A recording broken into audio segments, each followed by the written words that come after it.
اعوذ باللہ من الشیطان الرجیم بسم اللہ الرحمن الرحیم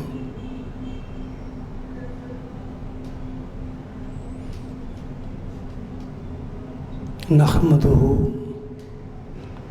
ونصلی ونسلم علی رسولہ النبی الکریم اما بعد اعوذ باللہ من الشیطان الرجیم بسم اللہ الرحمن الرحیم سنریہم آیاتنا فی الآفاق وفی انفسہم حتی یتبین لہم انہ الحق اولم یکف بربک انہ علی کل شیء شہید صدق اللہ العلی العظیم وصدق رسولہ النبی الکریم۔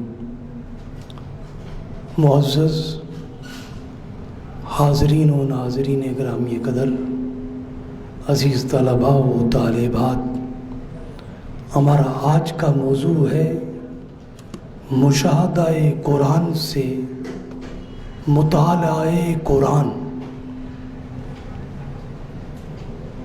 باری تعالیٰ نے سورہ حامیم السجدہ کی آیت نمبر 53 میں ارشاد فرمایا سنریہم آیاتنا فی الآفاق وفی انفسہم،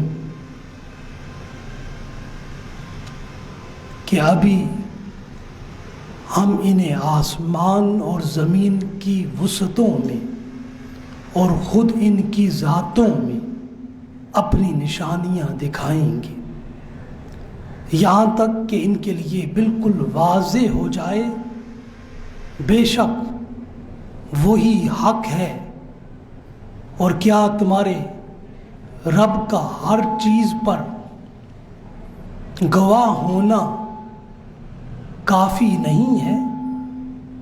حاضرین و ناظرین گرامی قدر، اس آیہ کریمہ میں قرآن حکیم ہمیں اس طرف متوجہ کرتا ہے کہ انسان کی کائنات انفس اور کائنات آفاق دونوں میں نشانیاں پائی جاتی ہیں۔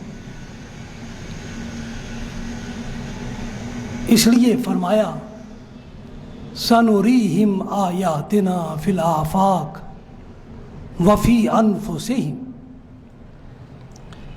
تو قرآن حکیم نے اس انسان کو کائنات انفس کا بھی مطالعہ کرایا ہے اور کائنات آفاق کا بھی مشاہدہ کرایا ہے، اور ان دونوں مطالعات کا حاصل یہ ہے کہ انسان پکار اٹھے کہ اس کی کائنات انفس کا ہر رکن اور ہر عضو بھی گواہی اور شہادت دیتا ہے کہ انہ الحق، اس کائنات میں حق صرف اور صرف اللہ ہی ہے، اور اس کائنات آفاق کا ہر رکن اور ہر مظہر زبان حال سے پکار کر کہہ رہا ہے کہ میرا وجود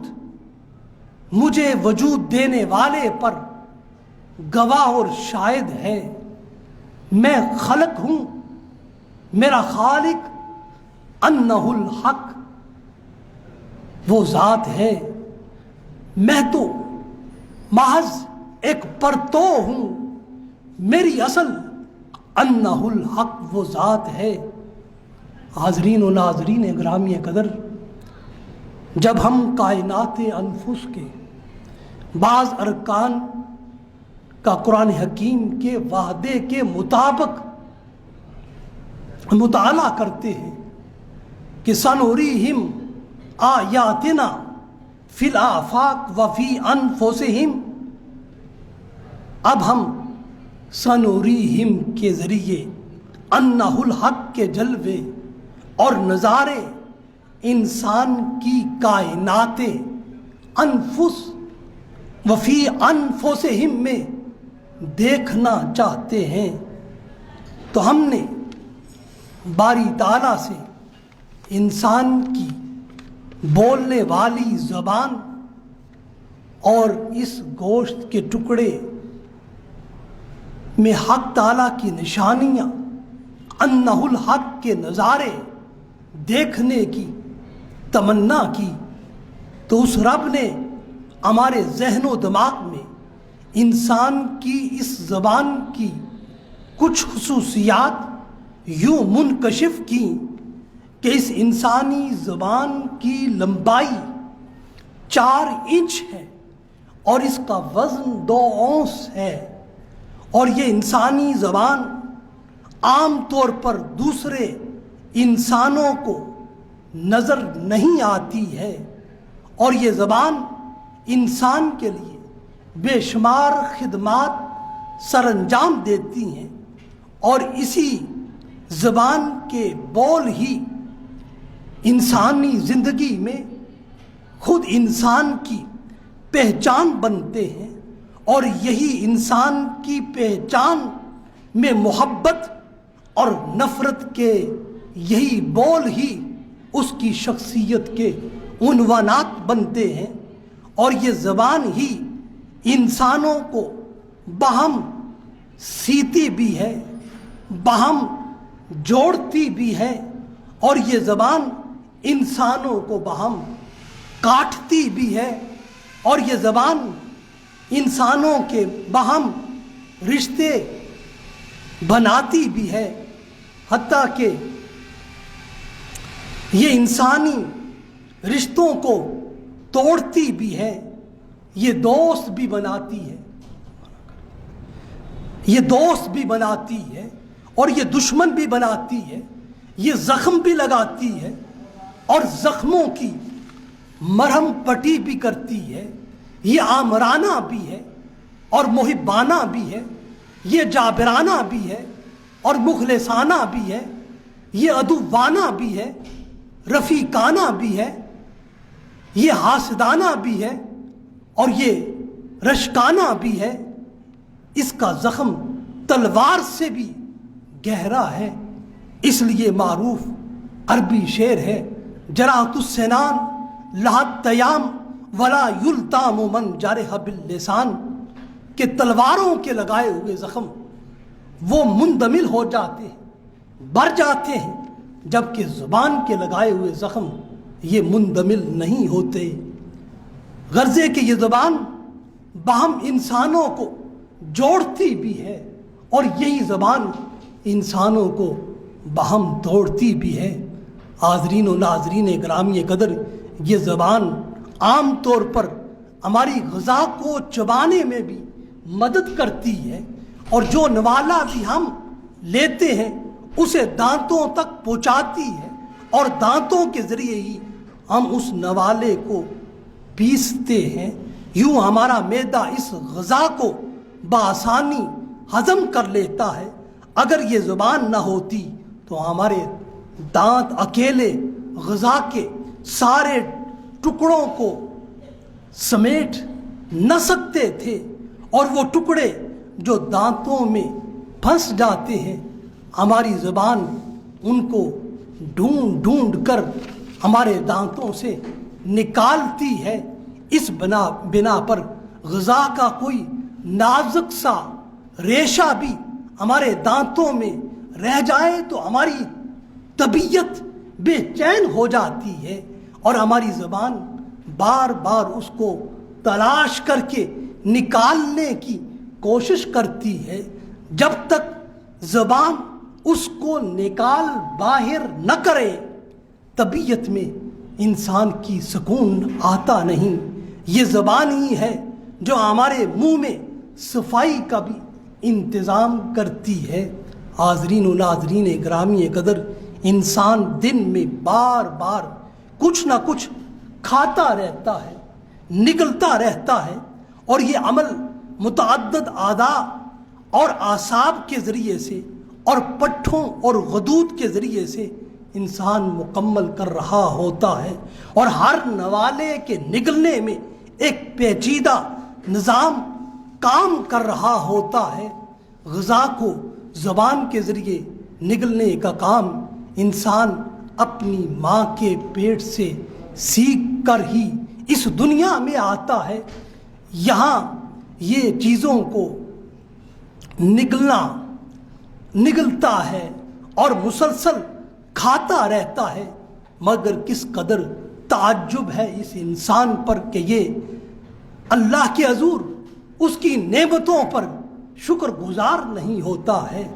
حاضرین و ناظرین گرامی قدر، ہماری زبان کا ایک اور حیرت انگیز عمل اس کا بولنا ہے، اس کا گفتگو کرنا ہے، اور انسان کا اس کے ذریعے سے اظہار ما فی الضمیر کرنا ہے، اور اس حیران کن صلاحیت کو حاصل کرنے کے لیے بھی انسان کو سخت محنت کرنا پڑتی ہے۔ انسان اپنے بچپن میں 2 سے 2.5 سال کے بعد اس قابل ہوتا ہے کہ وہ کوئی ایک چھوٹا سا جملہ، بامعنی جملہ اپنے منہ سے ادا کرے، اور اس کے بعد جوں انسان کی عمر آگے بڑھتی ہے، انسان کے بولنے اور سیکھنے کی صلاحیت بھی زیادہ ہوتی چلی جاتی ہے، اور پھر یہی انسان ایک ماہر بازیگر کی طرح بے شمار زاویوں سے اور لاتعداد طریقوں سے اس زبان کو استعمال کرتا ہے، اور اس کا اندازہ ایک جملہ بول کر آپ بآسانی لگا سکتے ہیں۔ آپ بولتے وقت خود کو آئینے کے سامنے لے جائیں اور آپ خود دیکھیں گے یہ زبان آپ کے دائیں بائیں، اوپر نیچے تیزی سے سکڑتی بھی ہے اور تیزی سے پھیلتی بھی ہے، اور اس کا یہی عمل ہی ہمیں حیرت زدہ کر دیتا ہے۔ اور اس کے ساتھ ساتھ ہماری یہ زبان اپنے دشمنوں کے بیچ میں اپنی ساری زندگی گزارتی ہے اور بسر کرتی ہے، اور یہ زبان اپنے 32 دشمنوں یعنی دانتوں کے درمیان رہتی ہے، اور یہ دشمن انتہائی خطرناک ہیں جو ہر نرم چیز کو کاٹ دیتے ہیں، ہر گوشت کے ٹکڑے کو بآسانی یہ چیر دیتے ہیں، اور اس دنیا معقولات میں سے بہت کم چیزیں ایسی ہیں جو ان دانتوں کے کاٹنے سے محفوظ رہتی ہیں، لیکن ہماری زبان کا کمال یہ ہے کہ یہ ان دانتوں کے درمیان ہی جیتی اور بستی ہے، اور اپنی ساری زندگی کی سرگرمیاں بجا لاتی ہے، اور بڑے آرام و سکون اور چین و سلامتی کے ساتھ اپنے ان دشمنوں کے درمیان یہ رہتی ہے۔ حاضرین و ناظرین گرامی قدر، یہ زبان اپنے دشمنوں کی حدود میں بڑی محتاط اور بہت ہی ہوشیار ہو کر رہتی ہے تاکہ کوئی دشمن اس کو نقصان نہ پہنچا سکے، اور اس زبان کی اوپر والی سطح چھوٹے چھوٹے غباروں کی وجہ سے کھردری ہوتی ہے، اور اسی نامواری کی وجہ سے یہ غذا کو آسانی کے ساتھ ہمارے حلق تک لے جاتی ہے۔ حاضرین و ناظرین گرامی قدر، ہماری زبان مختلف چیزوں کے ذائقوں کو بھی انہی غباروں کے ذریعے محسوس کرتی ہے، اور ہماری آواز کی خوبصورتی کا انحصار بھی ہماری زبان پر ہے، اور اس زبان کے عمل پر تحقیق کرنے والوں نے کچھ نظریات اس زبان کے بارے میں قائم کیے ہیں کہ ہماری زبان نمک کا ذائقہ اپنی نوک کے ذریعے سے محسوس کرتی ہے، اور کسی چیز میں مٹھاس کا ذائقہ اپنے درمیانی حصے کے ذریعے جانتی ہے، اور کسی چیز کی کڑواہٹ کو اپنے وجود کے پچھلے حصے کے ذریعے سے معلوم کرتی ہے، اور کسی چیز کا کھٹا ذائقہ اپنے دائیں اور بائیں حصے کے ذریعے شناخت کرتی ہے۔ حاضرین و ناظرین گرامی قدر، ہماری زبان ہی ہے جو کسی بھی غذا کے بھرپور ذائقے کو محسوس کرتی ہے، اور کسی بھی غذا کا ذائقہ ہمیں اس وقت تک محسوس نہیں ہو سکتا جب تک وہ غذا کئی سیال مادوں میں تبدیل نہ ہو جائے۔ آئس کریم جب ہمارے منہ میں مکمل طور پر پگھل جاتی ہے تب ہم اس کے بھرپور ذائقے سے لطف اندوز ہوتے ہیں۔ جب تک وہ جمی رہتی ہے ہمیں اس کا ذائقہ صحیح طور پر محسوس نہیں ہوتا ہے۔ اسی طرح ہم تمام غذاؤں کے ذائقے کو محسوس کرتے ہیں جب یہ غذائیں ہمارے دانتوں کے ذریعے پستی ہیں اور ہمارے لعاب دہن کے ساتھ مل کر رقیق ہوتی ہیں، اور ان کی مختلف اجزاء ہمارے منہ کے مختلف حساس اوباروں کو متحرک کرتے ہیں تو ہم ان چیزوں کے ذائقے کو محسوس کرتے ہیں۔ حاضرین و ناظرین گرامی قدر، اس بات میں بھی کوئی شک نہیں ہے کہ ہر کھانا ہر شخص کو ایک ہی طرح کی لذت فراہم نہیں کرتا ہے۔ ہماری قوت سماعت اور ہماری قوت بصارت کی طرح ہماری قوت ذائقہ میں بھی فرق پایا جاتا ہے۔ ایک غذا کسی ایک شخص کو بے حد لذیذ محسوس ہوتی ہے اور دوسرے کے لیے اس میں کوئی دلچسپی نہیں ہوتی۔ کسی چیز کا ذائقہ کسی کو میٹھا لگتا ہے اور کسی کو کھٹا لگتا ہے، اور ذائقے کی دنیا میں ایسے بھی شواہد ملے ہیں کہ کچھ چیزوں کی پسند اور ناپسندیدگی میں توارث کا سلسلہ بھی اس کا بھی دخل پایا جاتا ہے، اور کبھی کبھی کسی چیز کے استعمال پر اس چیز کے ذائقے سے تعلق رفتہ رفتہ قائم ہو جاتا ہے۔ کبھی ہماری زبان کو بعض کھانے پھیکے لگتے ہیں اور بے ذائقہ محسوس ہوتے ہیں، لیکن جو ہی لوگوں نے ان کو استعمال کرنا شروع کیا تو یہی کھانے ان کو بتدریج اچھے لگنے لگے۔ اور ہماری زبان کی یہ خوبی بھی ہے، جس ذائقے کو ایک بار یہ محسوس کر لے اس کو اچھی طرح چکھ لے اور اسے یہ زندگی بھر یاد رکھتی ہے۔ یہ زبان اپنی اس صلاحیت میں دوسرے اعضاء سے منفرد ہے، اور ہماری اس زبان کو یہ امتیاز بھی حاصل ہے کہ بڑھتی ہوئی عمر کے ساتھ ہماری قوت بصارت اور قوت سماعت میں کمی آتی ہے، لیکن ہماری قوت ذائقہ میں اضافہ ہوتا رہتا ہے، اور ہمارے بڑھاپے میں یہ قوت ذائقہ مزید بڑھ جاتی ہے، اور ہماری زبان ہی ہمارے کھانے اور پینے کے مزے کو دوبالا کرتی ہے۔ ہماری زبان کے ذائقے کی حس ہی ہمارے معقولات کو پر لطف، مزیدار اور پر کشش بناتی ہے، اور اس نعمت پر ہم اپنے رب کا جس قدر بھی شکر ادا کریں وہ کم ہے۔ ہماری زبان اپنے تمام تر افعال اور اپنی تمام تر سرگرمیوں کے ذریعے یہ گواہی اور شہادت دیتی ہے انہ الحق، کہ وہی ذات حق ہے، انہ الحق، وہی رب سچا معبود ہے۔ حاضرین و ناظرین گرامی قدر، اللہ کی نشانیوں میں سے ایک نشانی ہمارے جسم میں ہماری ناک بھی ہے۔ اس ناک کے بارے میں باری تعالیٰ سنوریہم آیاتنا کے مظاہر ہمیں عجیب سے عجیب تر دکھاتا ہے۔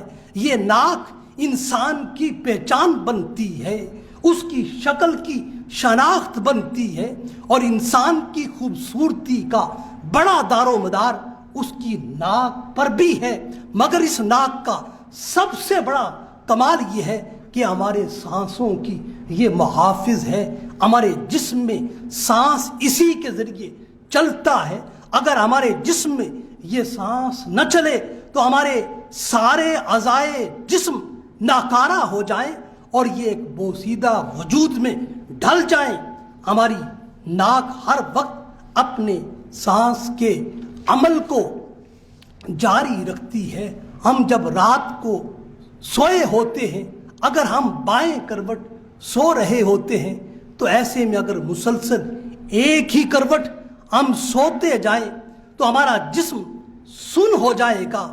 مگر ہوتا یوں ہے کہ جو ہی زیادہ سے زیادہ ہم ایک ہی کروٹ سو جائیں تو ہمارے ناک کا بایاں نتنا ہمارے جسم کی بائیں سمت خون کی کمی کو محسوس کرتا ہے اور یہ فوراً ہمارے دماغ کو خاموش پیغام دیتا ہے، اور دماغ کو یہ سگنل موصول ہوتے ہی ہمارا جسم فوری حرکت میں آتا ہے اور ہمارے پٹھوں کو دماغ کی طرف سے ہدایت جاری ہوتی ہے، اور ہم سوتے سوتے خود بخود اپنی کروٹ بدل لیتے ہیں۔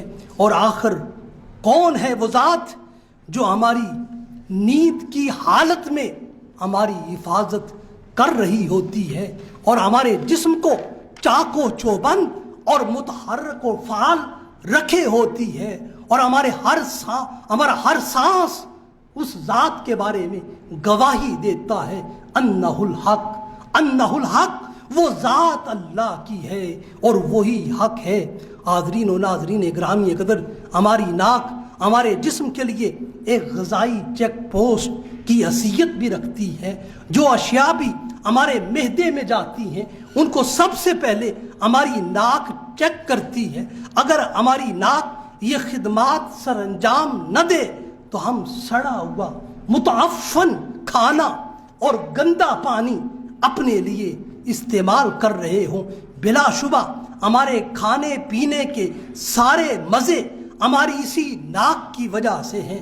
لذیذ کھانے کی جو خوشبو ہمیں موصول ہوتی ہے وہ ہماری ناک کے ذریعے ہی ہمیں میسر آتی ہے۔ حاضرین و ناظرین گرامی قدر، نزلے اور بخار کی وجہ سے کبھی کبھار ہماری ناک سونگھنے کی صلاحیت اس کی کم ہو جاتی ہے، جس کی وجہ سے ہمیں کھانے میں خوشبو کو اس طرح محسوس نہیں کر سکتے، حتیٰ کہ بسا اوقات طبیعت کھانے کی طرف مائل ہی نہیں ہوتی۔ اور اسی طرح حاضرین گرامی قدر، ہم بظاہر اپنے منہ، اپنی زبان اور اپنے ہونٹوں کے ذریعے بول رہے ہوتے ہیں، لیکن صحیح طور پر بولنا ہماری ناک کی مدد کے بغیر ممکن نہیں ہے۔ تجربے کے طور پر اگر کوئی انسان اپنے دونوں نتنوں کو چٹکی سے بند کر لے اور پھر بولنے کی کوشش کرے، اس کی آواز کسی بھی طور پر صحیح اور درست سنائی نہ دے گی۔ ناک کا یہ عمل بھی انسان کو زبان حال سے پکار کر کہتا ہے انہ الحق، کہ وہ رب ہی حق ہے۔ وفی انفسکم افلا تبصرون، اس کی قدرت کے جلوے تمہارے اپنے وجود میں ہیں اور اس کے وجود کے آثار تمہارے اپنی اس حصہ جسد میں ہیں۔ حاضرین و ناظرین گرامی قدر، ہماری زندگی کا دار و مدار سانس لینے کے عمل پر ہے۔ جب تک سانس چلتا ہے تب تک زندگی کا احساس اور اس کی رمق اور آس باقی رہتی ہے۔ ہماری زندگی کا سفر یوں ہی چلتا رہتا ہے۔ ناک کے ذریعے سانس ہی ہمارے جسم میں آکسیجن کی فراوانی کو یقینی بناتی ہے۔ ہمارا نظام تنفس اپنے کام کو مستقل اور مسلسل جاری رکھتا ہے۔ مصنوعی سانس کا طریق انسانوں کے لیے انتہائی بوجھ کی اہمیت کا حامل ہے۔ سانس لینے کا مسلسل عمل ہی ہمیں زندہ رکھتا ہے۔ ہماری ناک ہمارے پھیپھڑوں کو مسلسل صاف ستھرا، گرم اور مرطوب ہوا پہنچانے کا عمل سر انجام دیتی ہے۔ یہ عمل ہمارے دنیا میں آنے کے پہلے دن سے جاری و ساری ہے، اور یہ اللہ کی عظیم نعمت ہے جو ہماری زندگی کے روز اول سے جاری ہے اور اب تک بلا انقطاع جاری و ساری ہے۔ ہمارے پھیپھڑے سیاچین گلیشیئر کے خون منجمد کرنے والے انتہائی سرد موسم میں بھی سانس لینے کے عمل کو ترک نہیں کرتے ہیں، اور اسی طرح لیبیا کے آگ برساتے ہوئے صحراؤں میں بھی یہ ہمارے پھیپھڑے سانس لیتے ہوئے نظر آتے ہیں۔ جہاں درجہ حرارت 90 ڈگری تک پہنچ جاتا ہے وہاں بھی اللہ کی قدرت سے یہ پھیپھڑے سانس لیتے ہیں، اور ہمارے پھیپھڑے اپنی ذمہ داری ہر حال میں اللہ کے حکم پر اس کی قدرت سے نبھاتے ہیں، اور ان کو اس سے غرض نہیں کہ آپ سانس گرد آلود ماحول میں لے رہے ہیں یا گرد و غبار اور جراثیم سے پاک ماحول میں سانس لے رہے ہیں، یا آپ سانس ایک ایسے ماحول میں لے رہے ہیں جہاں ڈیزل اور دھوئیں کے بادل ہی بادل ہیں، اور قطع نظر اس کے ان پھیپھڑوں نے ہر حال میں ہماری ناک کے ذریعے سانس لینا ہے، اور سانس لینے کے لیے ان کو ہر قیمت پر صاف ستھری اور صحت افزا ہوا اور ماحول کی شدید ضرورت ہوتی ہے۔ عام طور پر ہم گرد آلود فضا اور ماحول میں سانس لیتے ہیں، اور اس ماحول میں طرح طرح کی بیماریاں اور جراثیم پائے جاتے ہیں، اس لیے ہمیں چھینکتے وقت اپنے منہ اور ناک پر رومال رکھنا چاہیے تاکہ ہمارے جسم کے خطرناک جراثیم دوسروں کو نقصان نہ پہنچائیں۔ اس لیے یہ جراثیم کافی دیر تک ہوا میں تیرتے رہتے ہیں اور دوسروں کی سانس کی نالی میں ممکن حد تک داخل ہو سکتے ہیں۔ اس لیے چھینکنے کا عمل ہمارے جسم سے خطرناک جراثیم کو باہر نکالتا ہے۔ اس بنا پر اس عمل پر ہمیں اللہ کے حضور شکر گزار ہونا چاہیے۔ یہی وجہ ہے ایک مسلمان اپنی چھینک پر الحمدللہ کے کلمات اپنی زبان سے ادا کرتا ہے۔ حاضرین و ناظرین گرامی قدر، ہم اپنی ناک کی ورکنگ کو بڑھا سکتے ہیں اور اس کے سانس لینے کے عمل کو بہتر کر سکتے ہیں، اور اپنے پھیپھڑوں کو صاف ستھری ہوا فراہم کر سکتے ہیں، اور اس طرح ہم خود کو صحت مند بنا سکتے ہیں۔ اگر ہم روزانہ 5 وقت وضو کر کے اپنی ناک کو صاف کرتے رہیں، اپنے ہر سانس کو صحت افزا ہوا کے ذریعے جراثیم سے بچاتے رہیں، تو ہم صحت مند اور تندرست ہو سکتے ہیں۔ اگر انسان ہر دن اور رات میں 5 وقت یہ عمل وضو کی صورت میں مسلسل اور مستقل کرتا رہے تو وہ قدرتی طور پر وہ صحت مند رہے گا، اور بہت سی بیماریوں سے وضو اور سانس کا عمل اس کو بچا دے گا۔ اس وضو کے عمل کے ذریعے ہمارے سانس لینے کے فعل کو بھی تقویت ملے گی، اور ہمارا جسم بھی صحت مند انداز میں اپنا کام جاری رکھ سکے گا۔ حاضرین و ناظرین گرامی قدر، ہماری ناک کا ایک ایک سانس بھی ہمارے وجود میں اللہ کی نشانیاں ہمیں دکھاتا ہے، جس کا وعدہ رب نے اپنے بندوں سے کیا ہے۔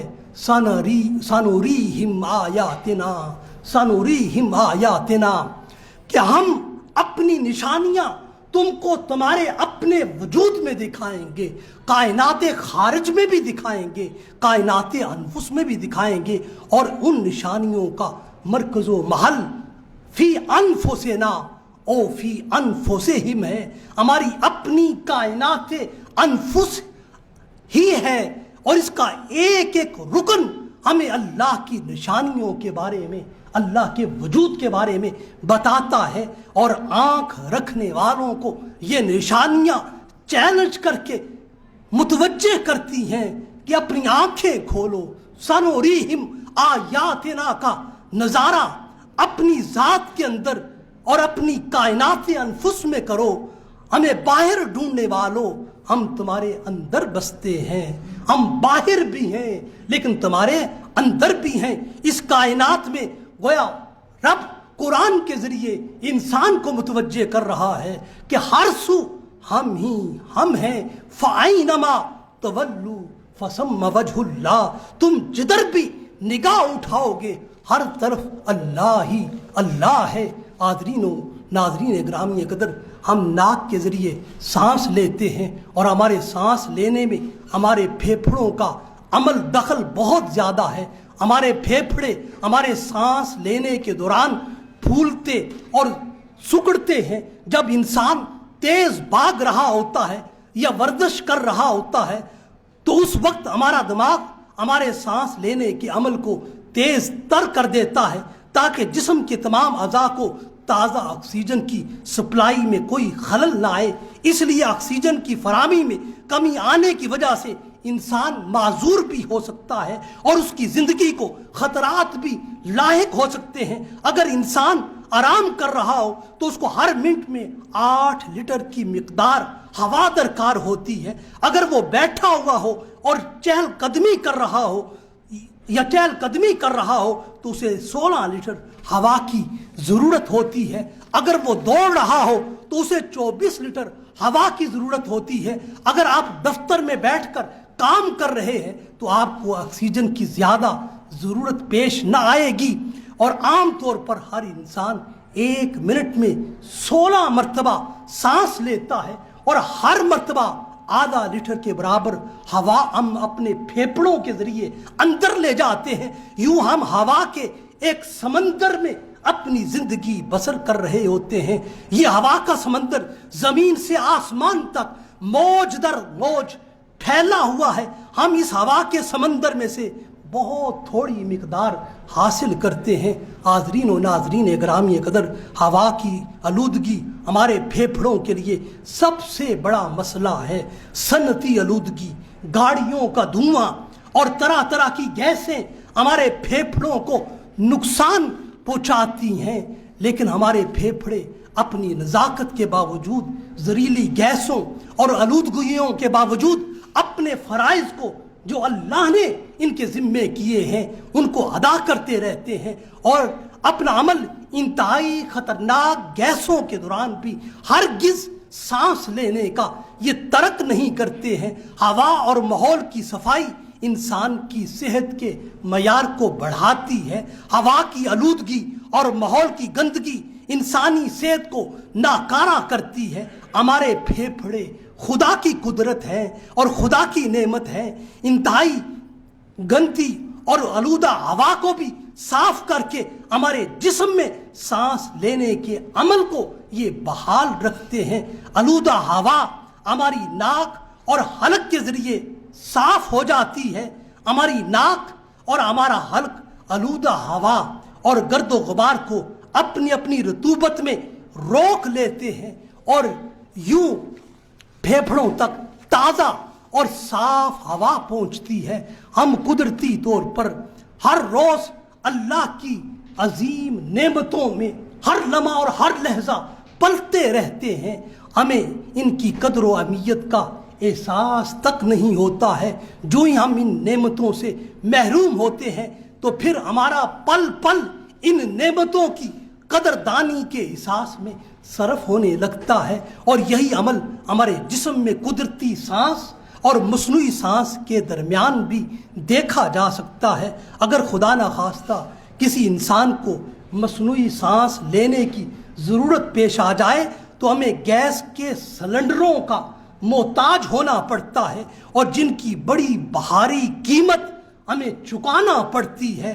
ہر انسان کو اچھی صحت کے لیے تازہ ہوا میں سانس لینا چاہیے۔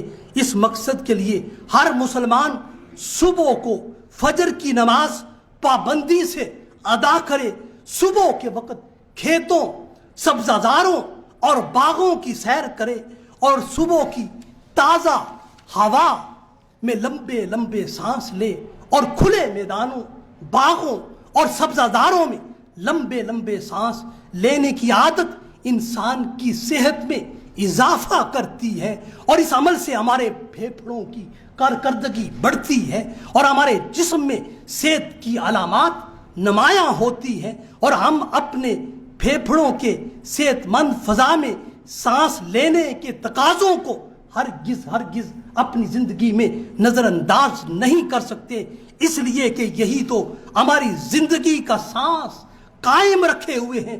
اگر کسی انسان کو اگر سانس نہ آئے تو اس کا سارا وجود مٹی کا ڈھیر بن جاتا ہے، اور تازہ اور صحت افزا ہوا ہی ہمارے پھیپھڑوں کی زندگی ہے۔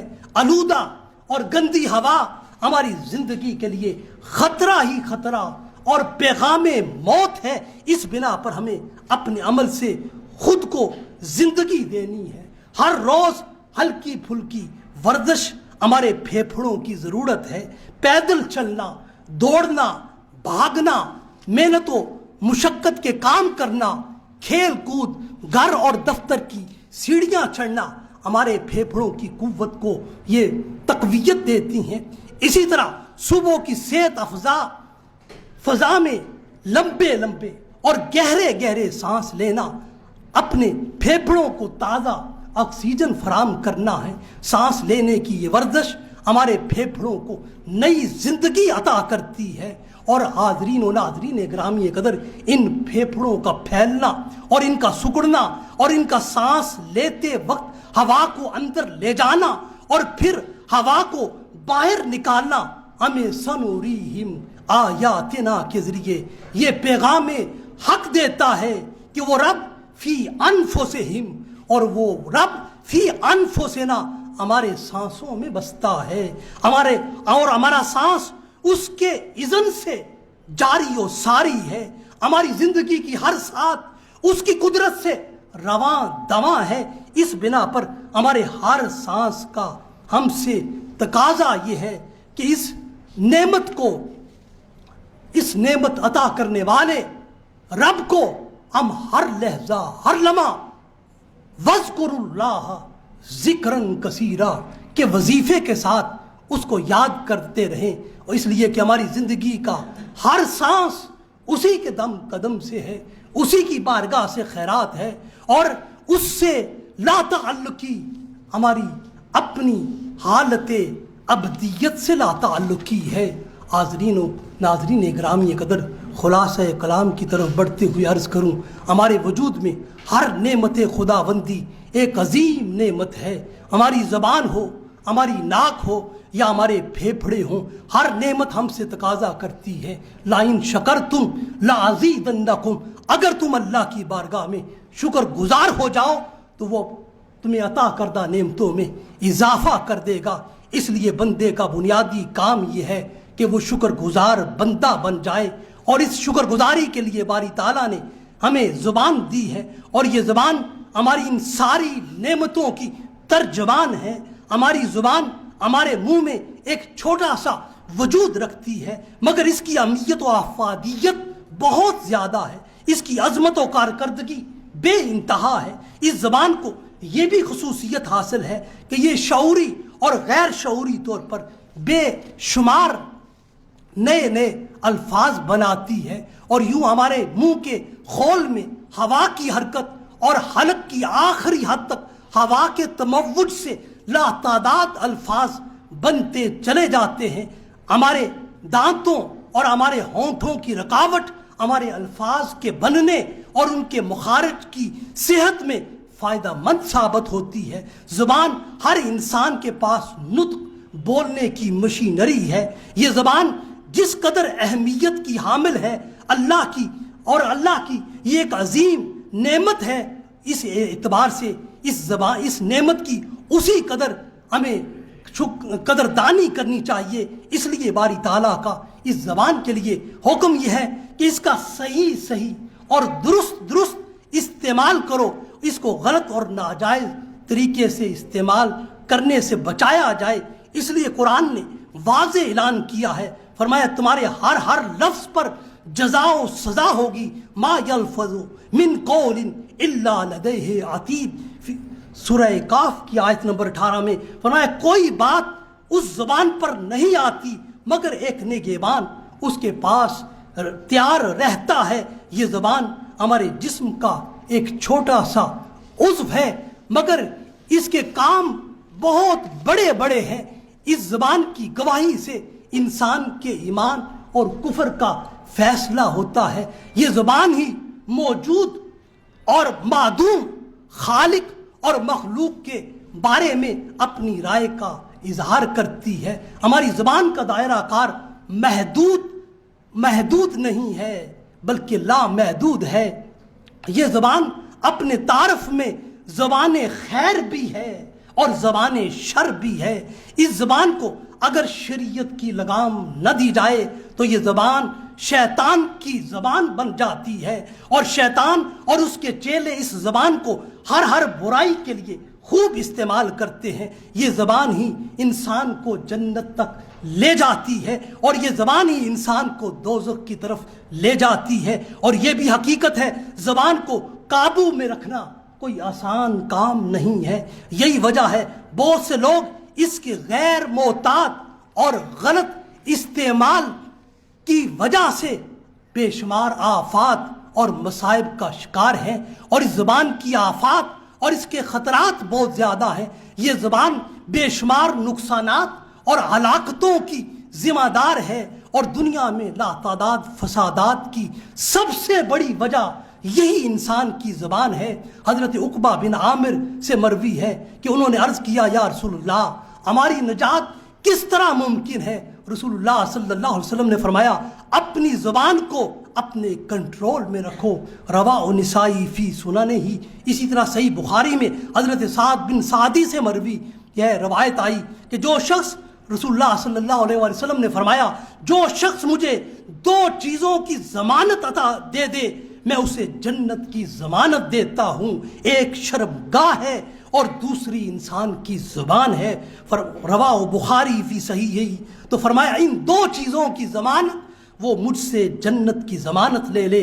تو ہمیں اپنی زبان کو بے فائدہ گفتگو سے بچانا ہے، اپنا وقت فضول باتوں میں ضائع نہیں کرنا ہے۔ اسی طرح ہر انسان کو باطل گفتگو سے پرہیز کرنا چاہیے۔ وہ گفتگو جو فسق و فجور سے متعلق ہے اسے ترک کرنا ہے۔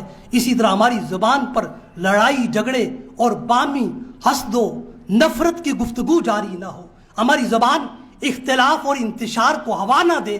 ہماری زبان پر کوئی فوش جملہ اور کلمہ جاری نہ ہو۔ ہماری زبان تان ساز نہ ہو، اور کسی مسلمان اور انسان پر لعنت بھیجنے والی ہرگز نہ ہو، اور کوئی غلیظ گفتگو نہ کرنے والی ہو، اور کوئی بیہودہ کلمہ اس کی پہچان نہ ہو، اور یہ کسی بھی انسان کا استہزاء اور مذاق نہ اڑائے، اور کوئی اس کو اگر اپنا ہم راز بنائے تو یہ اس کے راز کو فاش نہ کرے، اور یہ زبان کسی سے جھوٹا وعدہ نہ کرے، اور ایفائے عہد کی یہ پہ کر زباں ہو، اور یہ زبان جھوٹ نہ بولے، نہ جھوٹی قسم اٹھائے۔ ہماری زبان کسی کی غیبت نہ کرے۔ ہماری زبان کی گفتگو ایسی ہونی چاہیے جس میں کسی کے لیے گالی گلوچ نہ ہو، کسی کے لیے اذیت و تکلیف نہ ہو۔ ہماری زبان جائز اور مباح امور کا اظہار کرے۔ ہماری زبان شائستگی، شرافت اور لطافت کی ترجمان ہو۔ ہماری زبان ایسے جملے نہ بولے جس سے دوسرے کے دل میں بیزاری اور نفرت آئے۔ ہماری زبان کا یوں کہنا بھی انسانی شرافت کے خلاف ہے کہ بات بات پہ کہتے ہو کیا ہے تم ہی کہو، یہ انداز گفتگو کیا ہے۔ ہمارے لب اس طرح دوسروں کے لیے کھلے کہ ان کا کھلنا ان کے تن میں نئی جان ڈال دے۔ یوں مسکرائے جان سی کلیوں میں پڑ گئی، یوں مسکرائے جان سی کلیوں میں پڑ گئی، یوں لب کشا ہوئے کہ گلستان بنا دیا، یوں لب کشا ہوئے کہ گلستان بنا دیا۔ ہماری زبان علم و حکمت کے ایسے چراغ جلائے جس کی روشنی سے لاکھوں لوگ روشن و منور اور تاباں ہوں، اور لاکھوں اپنی گم گشتہ منزل کو پانے والے بن جائیں۔ اسی لیے کسی نے کیا خوب کہا، مانا کہ اس جہاں کو گلشن نہ کر سکے، مانا کہ اس جہاں کو گلشن نہ کر سکے، کانٹے تو کچھ ہٹا دیے گزرے جدھر سے ہم، کانٹے تو کچھ ہٹا دیے گزرے جدھر سے ہم۔ وآخر دعوانا الحمدللہ رب العالمین۔